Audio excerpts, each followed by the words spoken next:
إن الله وملائكته يصلون على النبي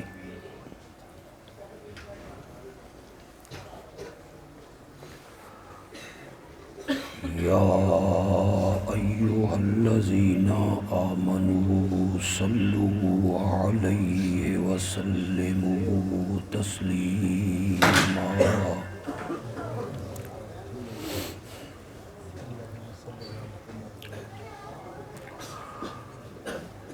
اللهم صل على سيدنا ومولانا محمد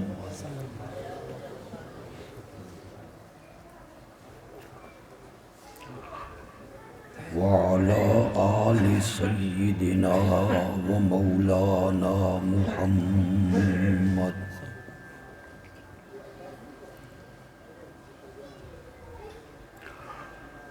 وبارك وسلم ثم صل عليه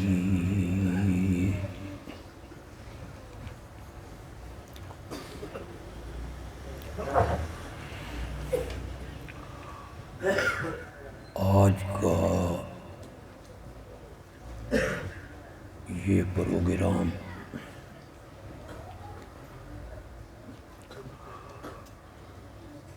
جسے عظمت سیدنا صدیق اکبر کا عنوان دیا گیا ہے،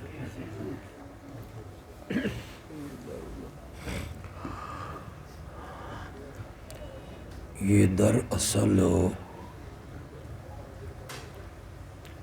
درس قرآن کا پروگرام ہے۔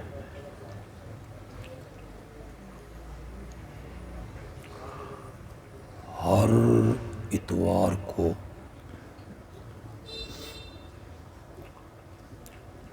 آپ کی اس مسجد میں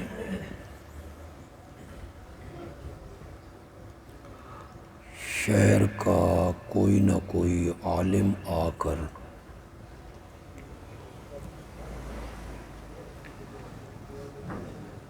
آپ کو قرآن کی کچھ آیتوں کا مفہوم، ان کا ترجمہ اور تفسیر آپ کو سناتا ہے۔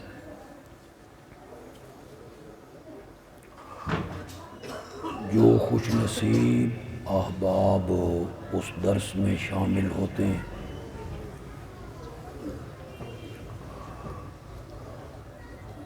اللہ انہیں دنیا و آخرت میں اجر عطا فرمائے۔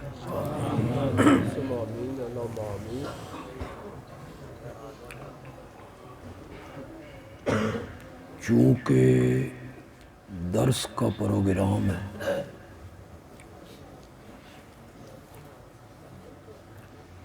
اس مناسبت سے میں حضرت سیدنا صدیق اکبر رضی اللہ تعالی عنہ کی عظمت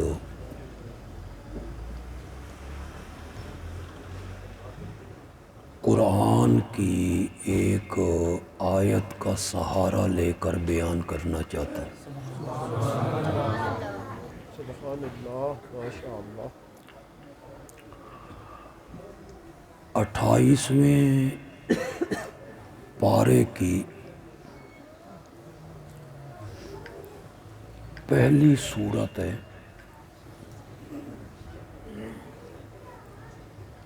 سورت مجادلہ۔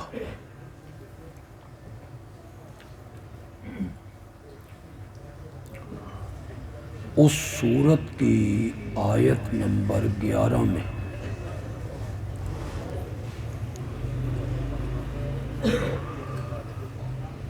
اللہ نے بلندی درجات کے دو سبب سبب ذکر کیے۔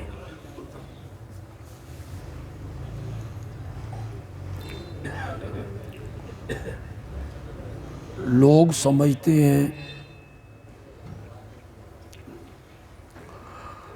عزت کا معیار دولت ہے،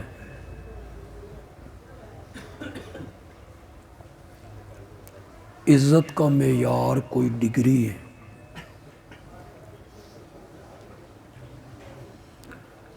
اللہ کے ہاں درجات کی بلندی یہ کسی دنیاوی عہدے کی وجہ سے ملتی ہے،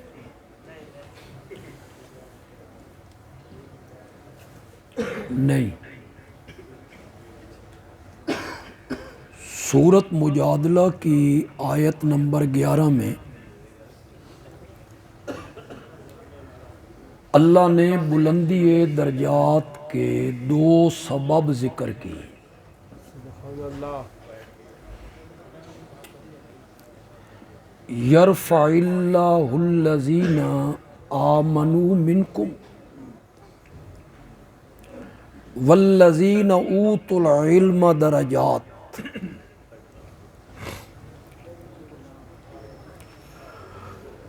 درجات کی جو بلندی ہے اور اللہ کے ہاں جو مقام بلند ہوتا ہے، اس کا پہلا سبب ہے ایمان۔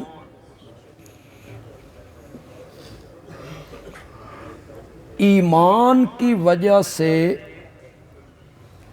اللہ کی نگاہوں میں وہ بندہ بلند ہوتا ہے۔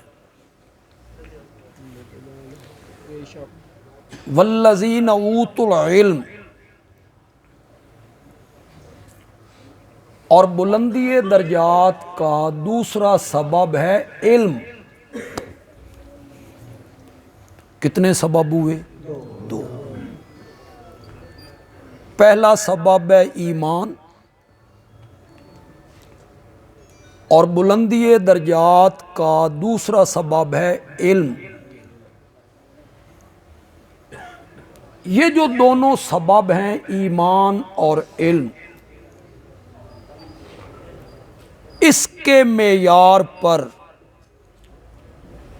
جب میں صحابہ کو تولتا ہوں تو مجھے سب سے آگے کوئی صحابی نظر آتا ہے تو وہ صدیق اکبر ہی نظر آتا ہے،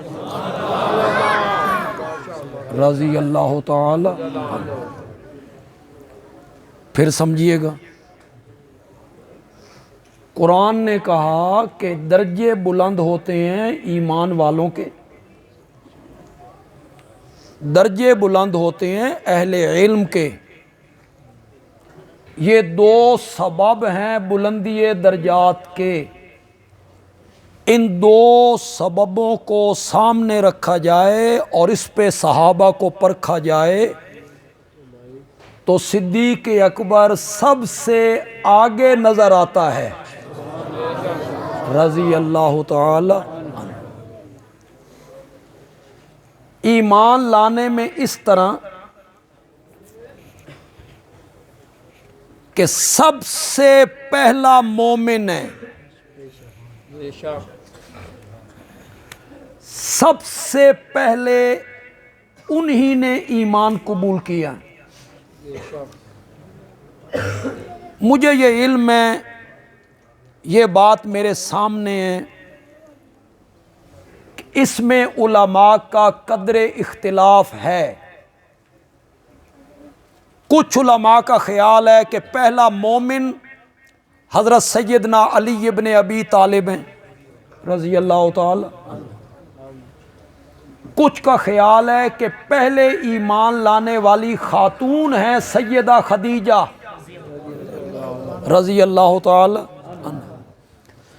کچھ لوگ کہتے ہیں کہ نہیں، آپ کے غلام زید ابن حارثہ وہ سب سے پہلے ایمان لائے۔ کچھ حضرات نے حضرت ابوبکر کا کہا، کچھ نے حضرت علی کا کہا، کچھ نے حضرت خدیجہ کا کہا، کچھ نے زید ابن حارثہ کا۔ امام اعظم امام ابو حنیفہ رحمت اللہ علیہ نے ان تمام اقوال میں تطبیق دے دی. تطبیق سمجھ دیں، ایسا مفہوم بیان کر دیا کہ چاروں قول اپنی اپنی جگہ پہ صحیح ہو گئے. امام صاحب کہتے ہیں اس میں لڑنے مرنے کی کیا بات ہے کہ کون پہلا مومن ہے، اسے میں حل کر دیتا ہوں. امام صاحب نے کہا مردوں میں سب سے پہلے ابو بکر، بچوں میں سب سے پہلے حضرت علی، عورتوں میں سب سے پہلے سیدہ خدیجہ، اور غلاموں میں سب سے پہلے زید ابن حارثہ. چاروں قول اپنی اپنی جگہ پہ کیا ہو گئے؟ صحیح ہو گئے. لیکن ایک بات میں کرنا چاہتا ہوں، میں بڑا نالائق اور کم فہم آدمی ہوں، لیکن ایک بات میں کہنا چاہتا ہوں، اگر صحیح ہو تو کہنا بندیالوی صحیح بات کہہ گیا ہے. یہ کوئی مسئلہ نہیں ایک دن پہلے کلمہ کس نے پڑھا، ایک دن بعد میں کلمہ کس نے پڑھا، چند گھنٹے پہلے کلمہ کس نے پڑھا، چند گھنٹے بعد میں کلمہ کس نے پڑھا. خدا دی قسم ایک کوئی مسئلہ نہیں، کوئی مسئلہ نہیں. مسئلہ یہ ہے کس کے کلمہ پڑھنے سے نبوت کی پیٹھ مضبوط ہو گئی تھی.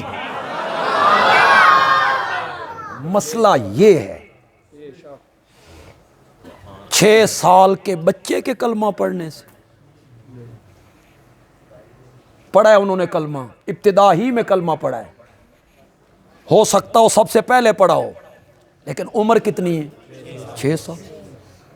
6 سال کا بچہ مشورہ دے سکتا ہے، 6 سال کا بچہ دشمن کو ہٹا سکتا ہے، 6 سال کا بچہ مال خرچ کر سکتا ہے. زید ابن حارثہ غلام ہے. عرب میں غلام کی کیا حیثیت ہے؟ اس کے پاس تو چیز ہی کوئی نہیں. سیدہ خدیجہ خاتون ہے، گھر کی 4 دیواری کے اندر تسلی دے سکتی ہیں، باہر مکے میں پھر کے نبوت پہ آنے والے بوجھ کو ہٹا نہیں سکتی، دشمنوں کو ہٹا نہیں سکتی. مسئلہ یہ ہے کس کے کلمہ پڑھنے سے نبوت کی پیٹھ مضبوط ہو گئی تھی. یہ 38 سال کا جوان تھا، شادی شدہ ہے، پریوں دا آدمی ہے، کپڑے دا تاجر ہے. ایک بات میں یہاں کہنا چاہتا ہوں، علماء بھی بیٹھیں، طلبہ بھی. ہماری گرامر ہے نا جسے ہم صرف ناو کہتے ہیں، اس میں ہم کہتے ہیں ایک فعل لازم ہوتا ہے، ایک فعل متعدی ہوتا ہے. اسی کو دیکھ کے بندیالوی کہنا چاہتا ہے باقی صحابہ کا ایمان لازم تھا، ابو بکر کا ایمان متعدی تھا. کیا معنی متعدی کا؟ ایمان قبول کرنے کے بعد ابو بکر چپ کر کے نہیں بیٹھا، یہ دوستی والا تھا، تعلقات والا تھا. یہ باہر نکلا اور حضرت عثمان نو نار رلا کے لے آیا. یہ پھر باہر گیا، یہ حضرت طلحہ کو لے آیا.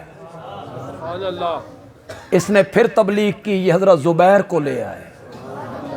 اس نے پھر دعوت دی، یہ عبد الرحمن ابن عوف کو لے آیا.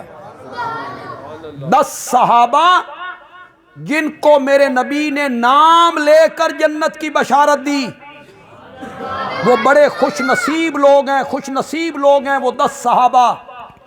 ان میں سے 6 صحابہ ابو بکر کی تحریک پر ایمان لائے تھے.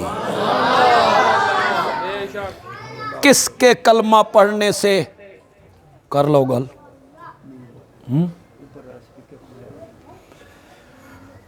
یا من تقریر کرن دو، اگے جڑا سونا ساؤنڈ لوایا جے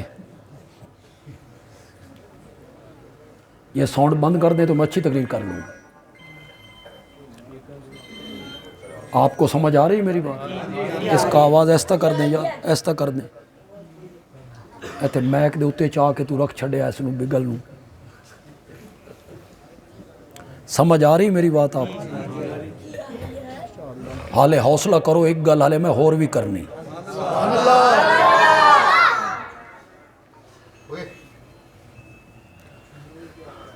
انہیں دی سبحان اللہ ذرا ایسا کرواؤ. یہ مسئلہ نہیں ہے ایک دن پہلے کلمہ کس نے پڑھا، ایک دن بعد میں کلمہ کس نے پڑھا، ایک گھنٹہ پہلے کلمہ کس نے پڑھا، ایک گھنٹہ بعد میں کلمہ کس نے پڑھا. خدا دی قسم مسئلہ نہیں. مسئلہ یہ ہے کہ میرے نبی نے اس بندے کو ایمان کی دعوت پیش کی، اس نے قبول کرنے میں دیر کتنی لگائی. مسئلہ یہ ہے. میرے آقا کہتے ہیں میں نے جس کسی کے سامنے اس دعوت کو رکھا، دعوت کیا تھی؟ لا الہ الا اللہ. آسان تھا اس کو ماننا، آسان تھا اس دعوت کو ماننا. 360 بتوں کے گلے پہ چھری رکھنی تھی. باپ دادا کے مذہب سے بغاوت کرنی تھی. باپ دادا کا مذہب تھا غیر اللہ کو پوجنا، سجدے کرنا، نظر و نیاز دینا، انہیں الہ ماننا.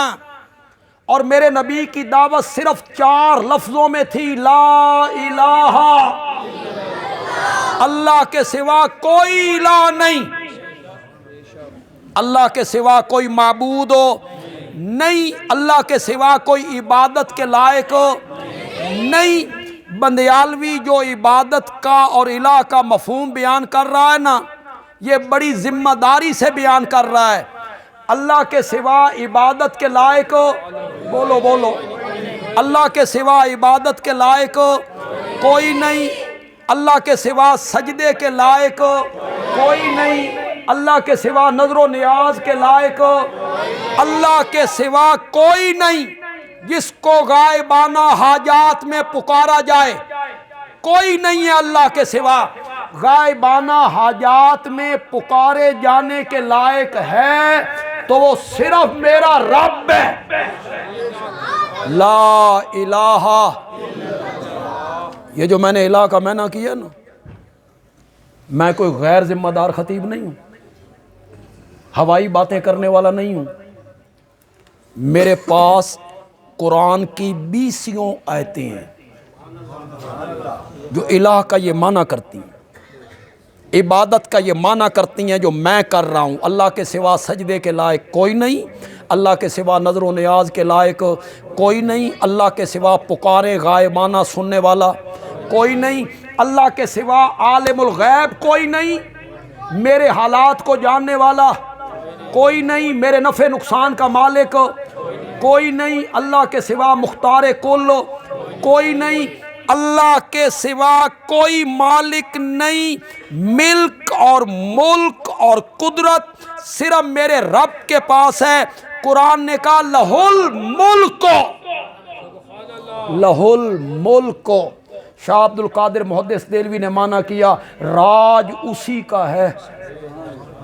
لہ الملک کا کیا معنی کہ راج اسی کا ہے. مالک صرف اللہ ہے، قادر صرف اللہ ہے، قدیر صرف اللہ ہے. اس دعوت کو قبول کرنا آسان تھا؟ یہ تو باپ دادا کے مذہب سے بغاوت تھی، اپنے معبودوں کے گلے پہ چھری رکھنی تھی. بے شک. جس کسی کے سامنے میں نے اس دعوت کو رکھا وہ ہچکچایا، وہ پیچھے ہٹا، اس نے مہلت مانگی، اس نے کہا کوئی دلیل دے، کوئی نشانی پیش کر، معجزہ دکھا، چاند 2 ٹکڑے کر کے دکھا. اس نے معجزہ مانگا، دلیل مانگی، ہچکچایا، پیچھے ہٹا. مشورہ کروں گا پھر بتاؤں گا. جس کسی پر میں نے اس دعوت کو پیش کیا وہ ہچکچایا، پیچھے ہٹا، سوچنے پہ مجبور ہوا اس دھرتی پر صرف ایک آدمی ہے کہ میں نے اس کے سامنے دعوت توحید کو رکھا، نہ اس نے دلیل مانگی، نہ اس نے معجزہ مانگا، نہ اس نے مدت مانگی، نہ وہ پیچھے ہٹا۔ میں نے کہا میں اللہ کا نبی ہوں، اس نے ایک لمحہ ضائع کیے بغیر کہا جو تو اللہ کا نبی ہے تو ابو بکر تیرا پہلا امتی ہے، بغیر معجزے کے مانے۔ کیوں؟ یہ تو جواب نہیں آنا۔ کیوں مانا؟ کیوں سب سے پہلے مانا کہ آپ اللہ کے رسول ہیں؟ میں اس کی تصدیق کرتا ہوں۔ کیوں مانا؟ بندیالوی کہتا ہے اس لیے مانا کہ صدیق کو رب نے پیدا ہی محمد کی تصدیق کے لیے کیا تھا۔ انہیں پیدا ہی رب نے اس لیے کیا ہے کہ یہ میرے نبی کی کیا کرے گا؟ تصدیق کرے گا۔ پھر یہ میرے نبی کے بچپن کا یار ہے، عمر میں صرف 2 سال کا فرق ہے، اکٹھے کھیلے، بچپن گزارا، لڑکپن گزارا، تجارت، سفر، حضر، خلوت، جلوت، رات دن۔ اس نے دیکھا، سوچا جو بندہ دنیا کے معاملے میں جھوٹ نہیں بولتا وہ رب کے معاملے میں کیسے جھوٹ بول سکتا ہے؟ بے شک بے شک۔ اس لیے بغیر کسی سوچ کے فوراً ابو بکر نے کلمہ پڑھا رضی اللہ تعالی۔ یوں ہی لوگ باتیں بناتے رہیں اور مفروضے گھڑتے رہیں، اس کا علاج کوئی نہیں۔ ابو بکر کے ایمان میں شک ہو رہا ہے، انا للہ و انا الیہ۔ میں آپ کو کیا بتاؤں لوگ کیا کیا کرشمے دکھاتے رہتے ہیں۔ یہاں فرعون کے ایمان پر کتابیں لکھی گئی اور باقاعدہ دلائل دیے گئے ہیں کہ فرعون ایمان لایا تھا۔ انا للہ، لوگوں کا کیا ہے؟ ماننے پہ آئے تو فرعون کا ایمان مان لیں، ماننے پہ آئیں ان چیزوں کو مانے جن کو عقل نہیں مانتی، اور انکار کرنے پہ آئیں تو ابو بکر کے ایمان کا انکار کر دیں۔ پھر مفروضے گھڑے نبی پاک کی وفات کے بعد۔ انہوں نے فاطمہ پہ ظلم ڈھائے تھے، دروازے کو آگ لگا دی تھی، فاطمہ کا حق غصب کیا تھا۔ آج بھی فیس بک پہ آپ پڑھتے ہیں فاطمہ کے حق کو غصب کرنے والوں پر لعنت، آج بھی فیس بک پہ لکھا جاتا ہے، لیکن نہ سیکورٹی کو پتہ چلتا ہے کہ یہ کن کو کہا جا رہا ہے، فاطمہ کا حق غصب کرنے والا کن کو کہا جا رہا ہے۔ یہ حضرت ابو بکر اور حضرت عمر کو انہوں نے وراثت نہیں دی تھی، باغ غصب کر لیا تھا، چھین لیا تھا، دروازے پہ آئے تھے، آگ لے کر آئے تھے، حضرت فاطمہ پہ دروازہ گرا دیا تھا۔ انا للہ۔ یہ تواڈے کوئی دماغ وچ عقل دا بھورا ہے، عوام دے دماغ وچ بولو۔ تمہارے دشمن رات کے ٹائم دروازے پہ آ جائیں، مین گیٹ پہ، اور تمہیں پتہ چلے کہ وہ آگ لے کر کھڑے ہیں اور وہ دستک دے کے باہر نکلو، تو آپ اپنی بیوی کو بھیجیں گے نا؟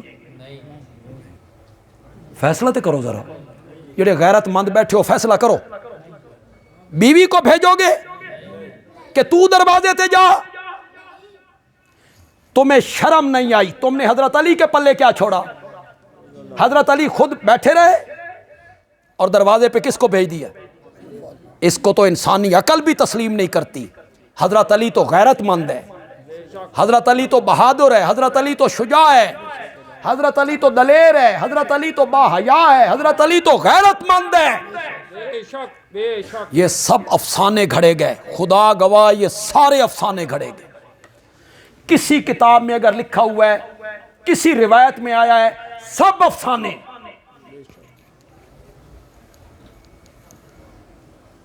فاطمہ دربار میں گئیں، تقریریں ہوتی ہیں، دربار میں گئیں۔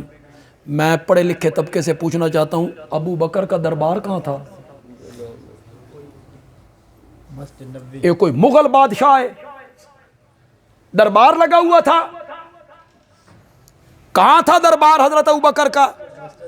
مسجد ہی سب کچھ، ایوان وزیر اعظم مسجد، عدلیہ مسجد، وفد سے ملاقات مسجد، لشکروں کی روانگی، سب کچھ مسجد نبوی میں تھا۔ کہتے دربار لگا ہوا تھا، وہ کرسیوں پہ بیٹھے رہے، 4 گھنٹے سیدہ دھوپ میں کھڑی رہی۔ یہ 4 گھنٹے اندر تین کتوں پتہ لگا؟ سب جھوٹ کھڑا گیا ہے۔ آپ یہ بتائیں، حضرت سیدنا صدیق اکبر رضی اللہ تعالیٰ عنہ نے اپنے گھر کا سب کچھ محمد عربی کے قدموں میں نچھاور نہیں کر دیا تھا؟ بے شک تبوک میں سب کچھ اٹھا کے نہیں دے دیا تھا انہوں نے؟ بے شک 40,000 درہم کا مالک تھا، 2.5 سال خلیفۃ المسلمین رہے ہیں، 2.5 سال، اور آخری وقت میں اپنی بیٹی سیدہ عائشہ سے کہتے ہیں، بیٹا یہ میری 2 پرانی چادریں ہیں، انہیں دھو لو، مجھے اس میں کفن دینا، تیرے بابا کے پاس کفن خریدنے کے لیے بھی رقم موجود نہیں۔ ان کو کہتے ہو وہ غاصب تھے، چور تھے، لٹیرے تھے؟ کون سا محل حضرت ابوبکر نے بنایا تھا جی؟ کون سی زمینیں حضرت عمر نے خرید لی تھی؟ کون سی جائیدادیں انہوں نے بنائی تھی؟ سب کچھ تو نچھاور کر دیا تھا میرے نبی کے قدموں میں۔ بے شک تو بلندی درجات کا پہلا سبب وہ کیا ہے؟ ایمان۔ اس کو ہم دیکھیں تو ابو بکر ہمیں سب سے پہلے نمبر پہ نظر آتا ہے۔ بے شک جس طرح اس نے مانا، اس طرح کسی نے بھی نہیں مانا۔ دوسرا سبب ہے علم۔ علم کی وجہ سے بندے کو اللہ بلند کرتے ہیں۔ بلندی درجات کا دوسرا سبب ہے علم۔ اس میں پرکھیے سارے صحابہ کو۔ حجۃ الوداع ہے، 1 لاکھ سے زائد صحابہ ہیں، اور میرا نبی 9 ذی الحج کو عرفات کے میدان میں ایک اونٹنی پر سوار ہو کر خطبہ دے رہے ہیں۔ وہ بڑا تاریخی خطبہ ہے، وہ میرا موضوع نہیں ہے کہ میں اس خطبے کو بیان کروں۔ اس میں بڑی چیزیں میرے نبی نے اپنے پاؤں کے نیچے راؤنڈ ڈالی تھی۔ یہ جو ذاتی تعصب ہوتا ہے، برادری تعصب ہوتا ہے، خاندانی تعصب ہوتا ہے، میرے نبی نے سب کو راؤنڈ ڈالا۔ میرے نبی نے فرمایا کسی کالے کو گورے پر، گورے کو کالے پر، اجمی کو عربی پر، عربی کو اجمی پر کوئی فضیلت نہیں ہے۔ فضیلت کا معیار عرب ہونا، عجم ہونا، کالا ہونا، گورا ہونا، رنگ، نسل، قوم نہیں ہے، نہیں ہے۔ فضیلت کا معیار تقوی ہے، تقوی۔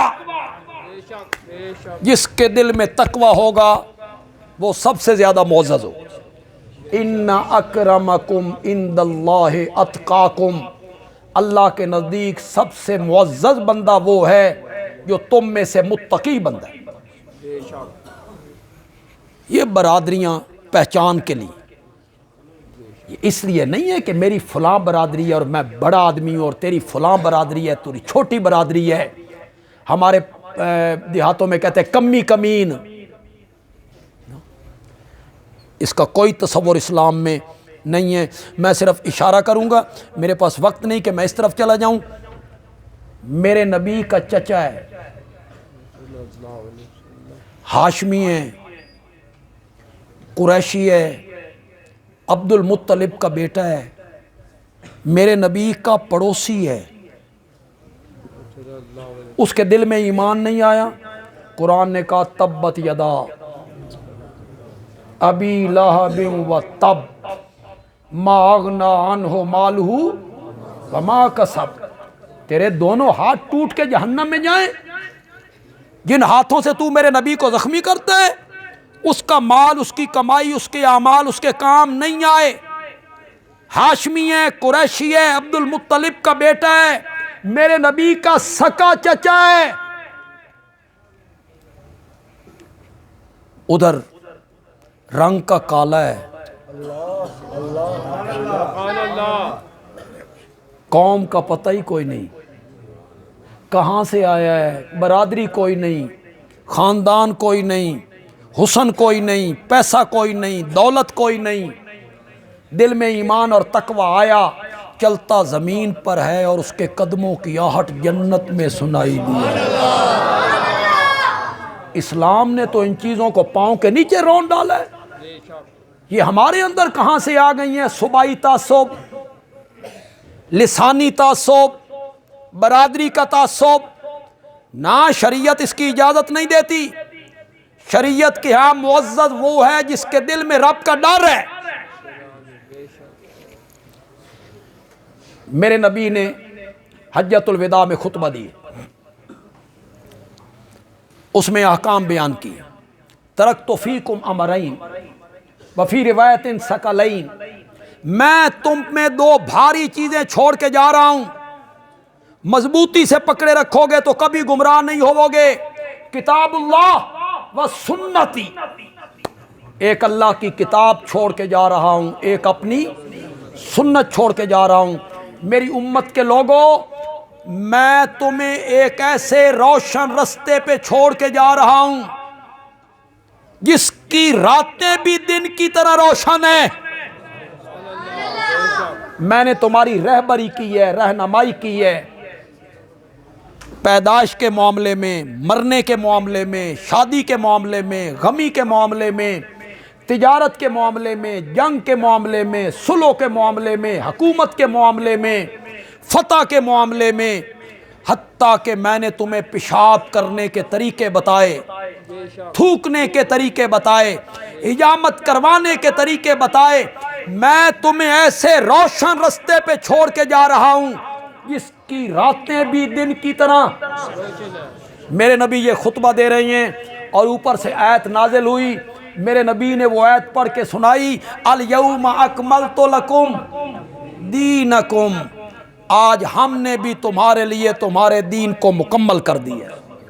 واتممت علیکم نعمتی، میں نے تم پر اپنی نعمت کو پورا کر دیا۔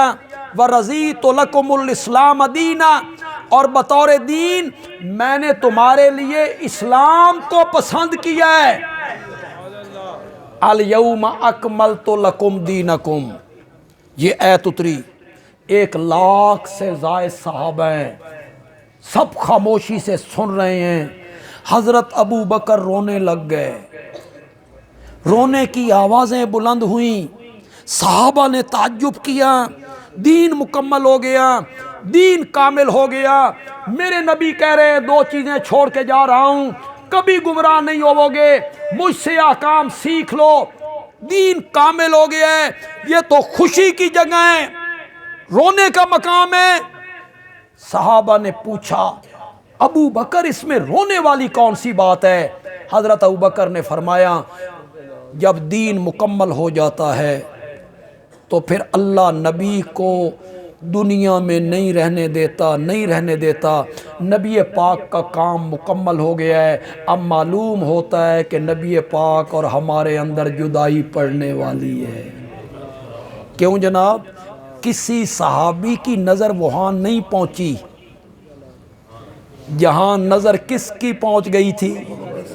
تو یہ سب سے بڑا عالم ہے نا، یہ سب سے بڑا عالم ہے۔ الیوم اکملت لکم دینکم آیت سن کے سمجھ گیا کہ اب نبی پاک ہم میں نہیں رہیں گے کہ آپ کا کام مکمل ہو گیا ہے، دین آپ کا کامل ہو گیا ہے۔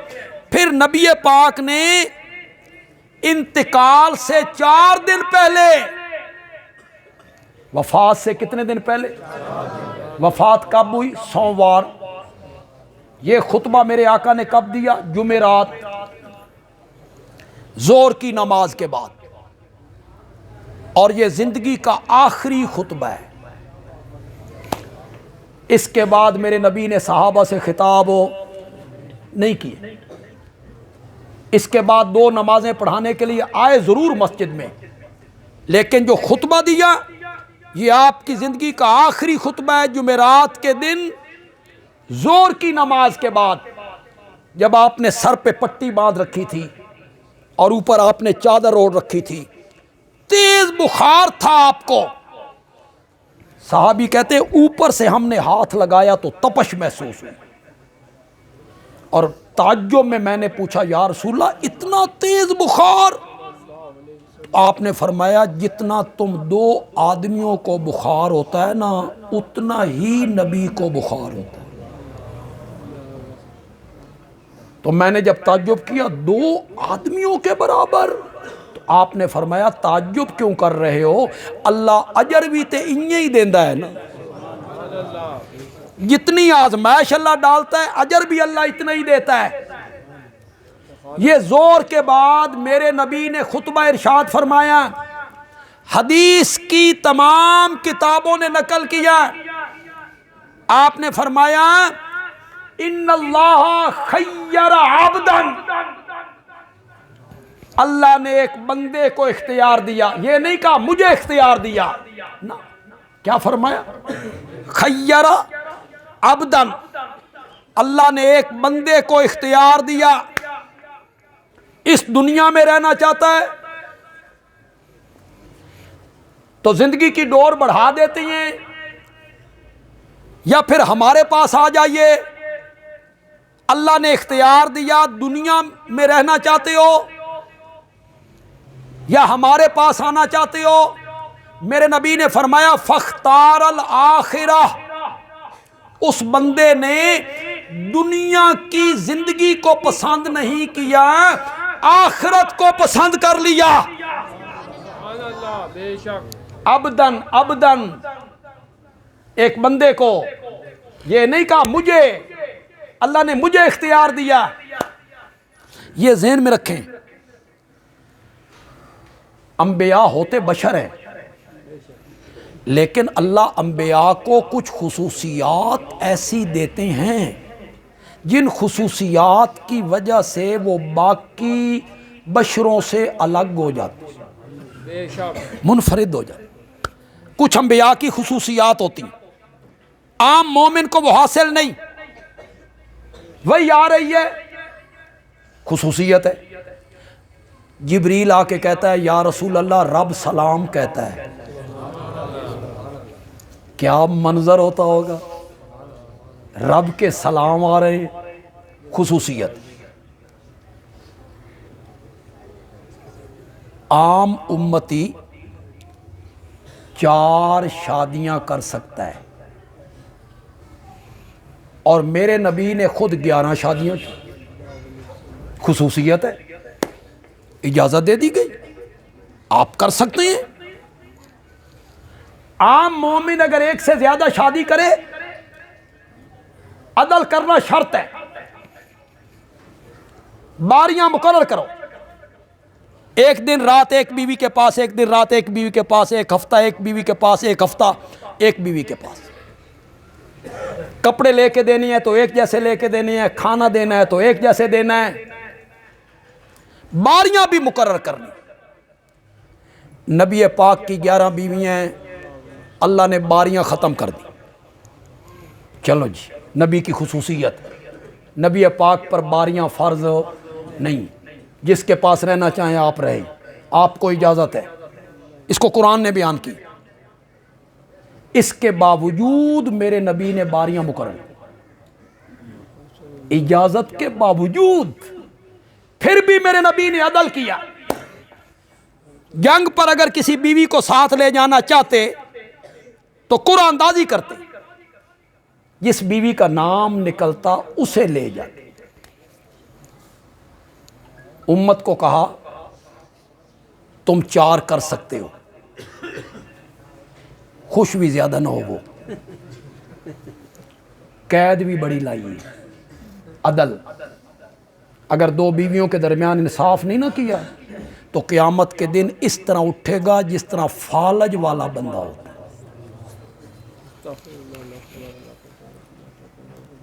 آپ کے دوستوں میں، احباب میں، برادری میں جن جن لوگوں نے 2 شادیاں کی ہوئی ہیں، ذرا نظر مار کے ویکھو، انصاف کر دیں؟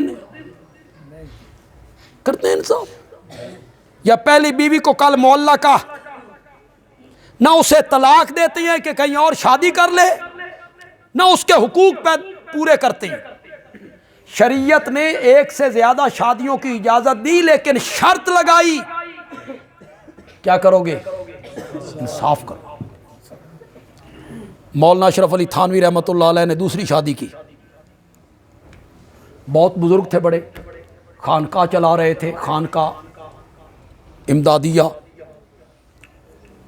تھانہ بھون میں۔ تو مرید کہنے لگے، پیر جی تسی تے دوسری شادی دا راہ نہیں کھول دیتا، لوگ کہیں گے پیروں نہ کیتی ہے اسی بھی کری۔ تھانوی صاحب نے فرمایا راستہ کھولا نہیں ہے، بند کر دیا ہے۔ میری مشقت ویکھن گے نا، دوئی شادی دا نام ہی نہیں لین گے۔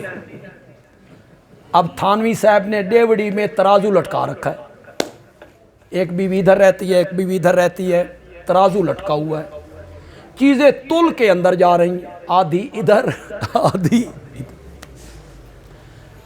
ایک دیہاتی مرید تھا، وہ 2 تربوز لے آئے۔ آپ نے پوچھا 2 تربوز کیوں لائے ہو؟ کہنے لگا آپ کی 2 بیویاں نہیں؟ تو 2 لایا ہوں۔ تھانوی صاحب نے کہا ایک بڑا ہوگا ایک چھوٹا ہوگا تو یہ تو بے انصافی ہو جائے گی۔ اوسا کیا من پتہ سی، میں برابر تلوا کے لے آئے۔ تھانوی صاحب نے فرمایا ایک میٹھا ہوگا ایک پھیکا ہوگا۔ اوسا کیا اس دا میرے کو حل کوئی نہیں۔ تھانوی صاحب نے فرمایا اس کا حل میرے پاس ہے۔ دونوں تربوزوں کو چیرا، اس کا آدھا حصہ اس کے ساتھ ملایا، اس کا آدھا حصہ اس کے ساتھ ملایا، 2 حصے اس بیوی کو، 2 حصے اس بیوی کو، ترازو سے تل کے ہر چیز جا رہی ہے۔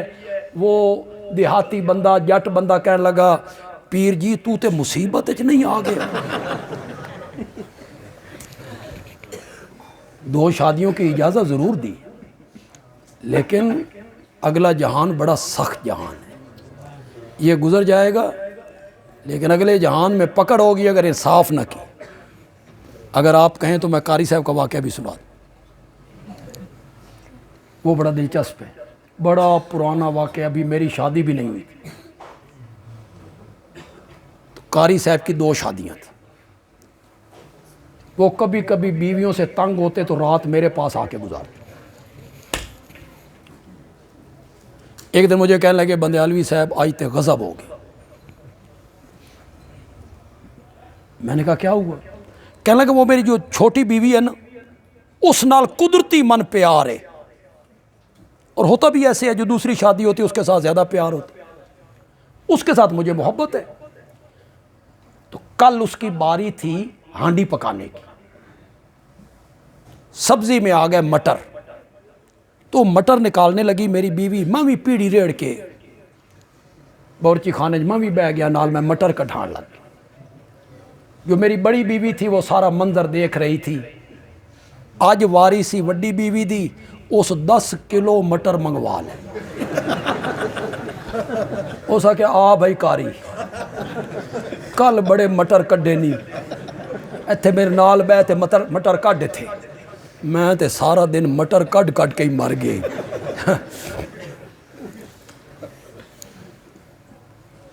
خصوصیات ہوتی ہیں انبیاء کی، ان میں ایک خصوصیت نبی کی یہ ہے کہ انتقال سے پہلے نبی سے پوچھا جاتا ہے یہاں رہنا چاہتے ہو، عمر کا دھاگا بڑھا دیتے ہیں، یا ہمارے پاس آنا چاہتے ہو۔ اسی کو میرے نبی نے خطبے میں ذکر کیا، ان اللہ خیر عابدن اللہ نے ایک بندے کو اختیار دیا، ایک بندے کو اختیار دیا. یہ مطلب ہے کہ جلسہ ختم ہونا ٹھیک ہو جائے گا انشاءاللہ. اللہ نے ایک بندے کو اختیار دیا، اس دنیا میں رہنا چاہتا ہے یا ہمارے پاس آنا چاہتا ہے. فاختار الآخرہ، اس بندے نے دنیا میں رہنے کو پسند نہیں کی، آخرت کو پسند کر لیا. سارے صحابہ چپ کر کے سن رہے ہیں. حضرت ابو بکر کی رونے کی آوازیں بلند ہو،